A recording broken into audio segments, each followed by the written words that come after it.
You know him for his highly successful professional football career, as well as his sports analyzing and his TV and film appearances. Please welcome football legend and entertainment personality, Terry Bradshaw, to Ozarks Live. Terry, how are you? Blake, I'm doing great. Thank you so much for allowing me to come on this morning. I hope we don't have too much background noise. I'm in my office and my wife let our macaws out this morning, and they're rather loud. Right now they're quiet, but it could get loud. Yeah, hey, that's okay. I appreciate the disclaimer. Now, Terry, my first question for you. Think back early on in your career. Did you ever imagine that you'd still be actively in both sports and entertainment, in both the sports and entertainment industries today? Well, I never thought the entertainment for sure. That never crossed my mind. Never. The football part, I felt as though when I got into my last year, really, my 12th year in the league is when I had started putting in a lot of thought. Okay, I've got a ranch. I've got a goal here. I've got to make, I'll tell you, I got to make $50,000 a year. Then I have retirement that'll kick in when I can take it at 55 or 62.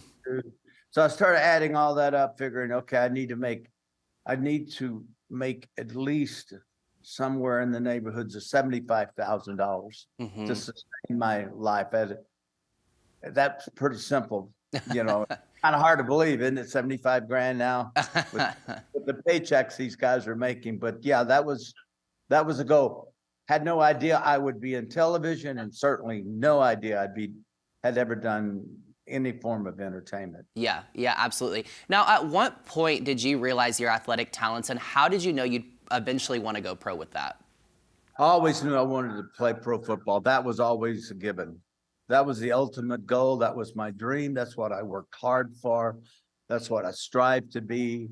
And those things only started 1 year in high school. I started 2 years in college football, and really,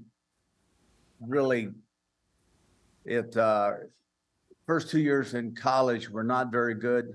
And then all of a sudden, my body caught up with my talent, I guess, or talent. Yeah, 'cause my body definitely went from 190 to 215 in like a year.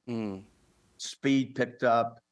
Could always throw the football, but I was uncoordinated. All of that came together my junior year, and that's when I started really showing signs that I could play in the NFL. Yeah. Well, clearly you worked hard to get where you are. Now, I'm curious on this too, Terry. How does the career of playing football versus analyzing it differ for you? Well, I didn't know anything about analyzing football. I had never gone to school to be a broadcaster or study journalism or any of those things. I strictly went to play football, and you only get into television as a professional.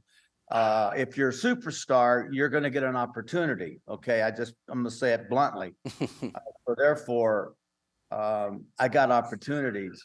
And then the other route is do local television or radio and be noticed if you're not a high profile player, whatever sport that might be. So mine was winning 4 Super Bowls got me an opportunity. I actually had 2 offers coming out of the NFL. Number one, I could have signed with NBC, and the contract was $50,000 a year, but I had to go audition, and it would have been a 2-year contract. CBS offered me $300,000 package for 3 years, $100,000 a year, which was a third of what I was making in the NFL, and exceeded what I wanted to make in farming. Yeah. And so I took the guarantee and the $300,000 as opposed to a try out and 50. Yeah, absolutely. Well, obviously it's worked out for you and you made the right choice there. Now, okay, switching over to your entertainment aspect of your life and career, have you always liked to sing and act, or where did that start for you, and what does performing mean to you? Okay, 3 questions. Number one, always loved the spotlight. Always was you've seen it. You're probably that kid yourself, Blake. Always the one entertaining the family. Always the one that wanted to be on center stage. Always wanted to be the one that was the funniest. Always wanted to show off. that was always there. And that came from my family. My mother's side of the family, very artistic, very good singers, played instruments, good athletes. My father's side, not at all in any of that. So I always wanted to sing. I grew up singing gospel music. I didn't know how to sing. But I just kind of taught myself how to breathe. And over time, I kept practicing and practicing and practicing and singing. But I had stage fright. Now, I was given motivational speeches for corporations, still do. That helped me get over stage fright as a singer, but as a singer, I have to be careful on the range, you know. So it was always back and forth. I'm not good. Basically, Blake, look, my confidence as a singer wasn't there. My confidence in front of people talking was there. Yeah. But I loved to sing, and I couldn't understand why I would get tired, why I would get so nervous singing. And but I always wanted to be in the entertainment field. I always enjoyed entertaining people. Now, if that meant making them laugh, that was even better. I love to make people laugh. Yeah, absolutely. Now, on the note of entertaining people, you and your family recently had a reality TV show called The Bradshaw Bunch. Why was this something that you wanted to venture into? And did you have any kind of expectations of how you wanted that show to be perceived? Well, I did have, second question, absolutely.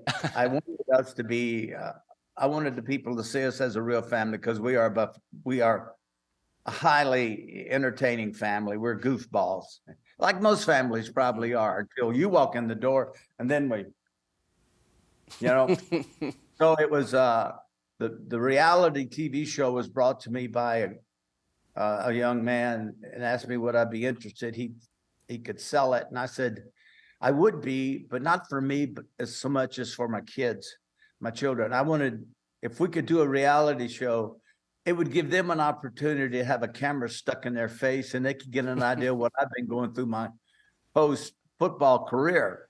So I didn't do it for me. I did it for them and the grandkids and so on and so forth. And we did that for 2 years. Then the pandemic came, and then I ended up getting cancer. And next thing you know, we don't have a show anymore. So, but we did have a run for 2 years. Absolutely. And not that the kids didn't like doing it. They didn't like it. But then they started reaping some of the benefits of being on television. Then it was, Dad, are we ever going to do the reality show again? That's right. Their attitude changed. You know, that money was really nice, Dad. And I'm going, hey, you should have thought about that when you were griping and complaining when they were giving you the filming schedule, 5 a.m. to 8 at night. So, but it's not back. The show hasn't. They're still pitching it, but my wife doesn't want to do it, and I don't care if we do it. And we're just kind of, and the star of the show was Zuri, our granddaughter. Well, she's 9 going on 10, and she's 5'4" now. My gosh. And she's not a little baby girl anymore. So that little cuteness is moved on to a fairly mature young lady. Yeah. Okay, Terry, so my last question for now, and this is kind of a loaded question, but what's your most favorite accomplishment from your career or life, or however you want to view that? I would, accomplishment. Well, I think walking down the aisle as a young kid when Brother Buck Buchanan, our preacher, gave a call to accept Christ as your Savior, that was probably that's the biggest change in my life. Yeah. The thing that I'm probably most proud of as a professional is that I overcame a lot of odds. People probably think of me and say, oh, well, he's always been this or always been that. Success did not come easy. It came through hard work. And it came through overcoming all the obstacles and the lack of confidence and not having ever had an opportunity to play in high school, sat on the bench in college for 2 years. And then my body grew up and caught up, and then get into the pro game and pro football in Pittsburgh. And criticized for being not very smart, which is so ridiculous, but that's been a horrible stigma. And the fact that I just kept overcoming. I'm proud of the fact I never gave up Yeah. on my dream, which was to play in the NFL, Yeah. to be a good husband and be a good dad, be a good person. But I'm proud of not ever giving up. I'm proud of how hard I worked to make something out of my life. Yeah, absolutely. Terry, thank you for sharing all of that with me. That's a beautiful anecdote back on your life. And I appreciate everything you've said about your career, about your life, about your family. But I've got a few more questions for you about your upcoming Branson show, so stay right there. Got it.